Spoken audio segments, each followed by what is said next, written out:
In this video, I'm going to share what I've found to be the most effective ways to promote a business online that sells to tourists, right? So I'm not going to cover all the different ways that exist, but after years of dealing with clients and dealing with my own business, I found that these platforms are the most effective at bringing customers in for a travel-related business. So if your business sells mainly to people who are on vacation and they're visiting from somewhere else, then I would prioritize these platforms because they can generate as many customers for your business as you could possibly want. The first one on the list is the Google Business Directory. And this is going to be the easiest way for you to get your business to the top of Google and start attracting customers for free. Right? So just to show you what I'm talking about, if you go to Google and you type in something like tour companies in Jamaica or restaurants in Jamaica, whatever it is, if the person is looking for a business, then the first thing to show up at the top will be a little directory listing here with the map, right? Now, this directory is Google's own version of the Yellow Pages. So many years ago, if somebody wanted to find a business, they'd go straight to the Yellow Pages. But nowadays, Google has taken over and they've created this directory specifically for that reason, right? So if you want a business, here's a list of reputable businesses.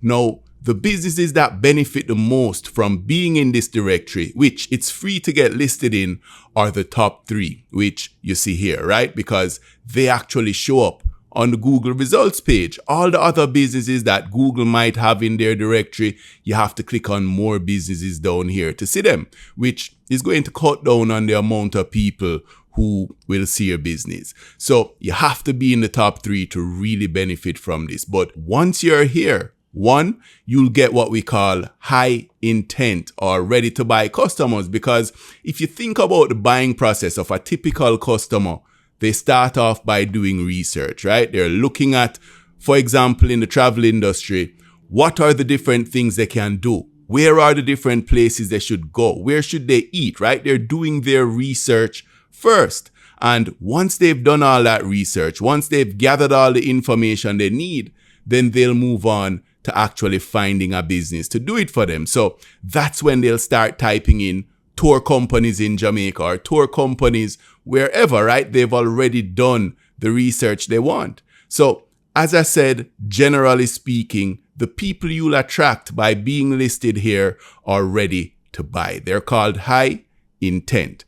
And being listed here also helps to build trust and credibility. So for one, you can see all the reviews easily from your past customers. So people are going to know you're a reputable business, you've been here for a while, and you have past customers that are hopefully saying great things about you in these reviews. But 2, there's a process to being listed here. Google doesn't want to have backyard, low quality businesses listed in their directory. So there's a process you have to go through to make sure you're a legitimate and a credible business. Because if every time someone came to Google and they found a business they were interested in contacting and the phone number was incorrect or the business didn't exist, then people would stop trusting Google. So Google does some vetting to make sure that the businesses here are real and they're good businesses. So the fact that you're listed here in the top 3, it says a lot about your business. And one of the things I really love about this Google Business Directory is that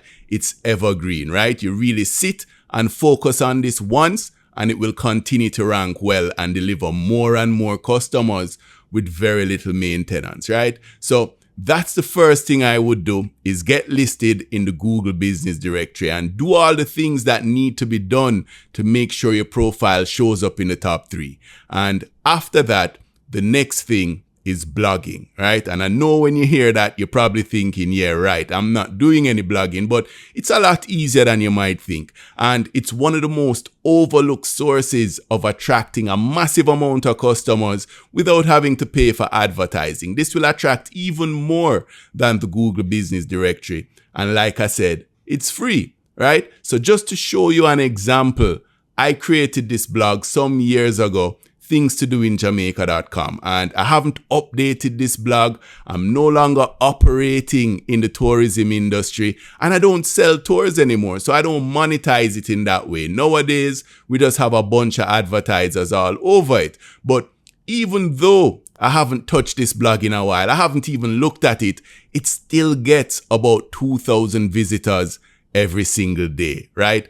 And the approach to blogging might be different from what you might be thinking. Some people will have a blog that they just use to write about what's interesting to them and what they think other people might be interested in. But our approach is to specifically target what we know people are already looking for in Google, right? So we will go do the research, find out what people are typing in, and find the keywords that would tell us this person is likely planning a trip to Jamaica. Those are the ones we want to target. So we'll create a post specifically around that keyword, right? If nobody's looking for it, or if not enough people are looking, then we wouldn't waste our time with it. We focus on where we know for sure the traffic is, and we try to get in front of that traffic, right? And having a blog like this, especially if it's on your business's website, will build authority and expertise. If every time people are doing research and they're trying to figure out what they should do on their trip, they come across the same website, then eventually they'll see you so many times that they'll feel comfortable with your name, and they'll believe that you must be an authority because you're always there, right? And like I said before, you'll reach people early in the planning and research stage. So you won't have to depend on anybody referring people to you. You'll actually be getting out there and reaching to the traveler before they start their trip, right? You'll be able to reach to them when they're just doing research. They're checking out what their options are and all of that. And that's a great time to get their attention. And another thing I really love about blogging, once again, is that the posts are evergreen, right? So they'll continue to bring people in long after you write the blog post. And each and every post you write, if you have the right approach to this, will just bring you more and more traffic, right? When you have a post that ranks for a particular keyword, it's likely to continue ranking for many years to come. All right. So that's the second thing, blogging. And the third one is Google search advertising. And this is the absolute most effective platform for generating customers on demand and scaling a tourism business. So just to show you what I'm talking about, if you go back to Google once again, here we typed in tour companies in Jamaica, and here at the top, you see there are a few that says sponsored above them, right? So all of these people here are paying to advertise. And what I really love about this is that it allows you to bypass the time that you'd have to wait to, one, get your business directory listing to the top, and two, get your blog to actually show up on Google. Those things don't happen overnight. There's a process to it, and it takes a little time. So even though it's free and it's a great way to invest in your business, it doesn't happen immediately, right? But once you go to Google and say, listen, I'd like to advertise on this specific keyword, they'll show you ad there tomorrow. It happens immediately, right? And you're able to target both high intent people, which are the people who are pretty much ready to buy now, and you can also target the people who are in the research phase. So you're not missing anybody. And like I said, this is immediate traffic, and you have flexibility when it comes to your budget, right? How much do you want to spend? So if you look at these companies here that are under sponsored, you might be thinking Island Routes, Viator. Some of these companies are probably spending hundreds of thousands per month on advertising, and that's perfectly fine, right? You can come in with whatever budget you have, target the specific keywords that would be ideal for your business, and just get your slice of the pie. You don't have to come in with a huge budget, right? So if you only have, let's say, $200 to invest in this, that's perfectly fine. Spend it. Google will charge you when someone clicks on your ad, and once you've exhausted your budget, they'll just stop showing your ad. So you don't have to have a massive budget is the point, and you can scale it as you start to grow. So when you grow and start having more and more of an ad budget, you may get to the point where you're spending 100,000 a month with advertising, but as long as it's bringing in a profit, right? Because all of this is about investing in your business. This isn't an expense.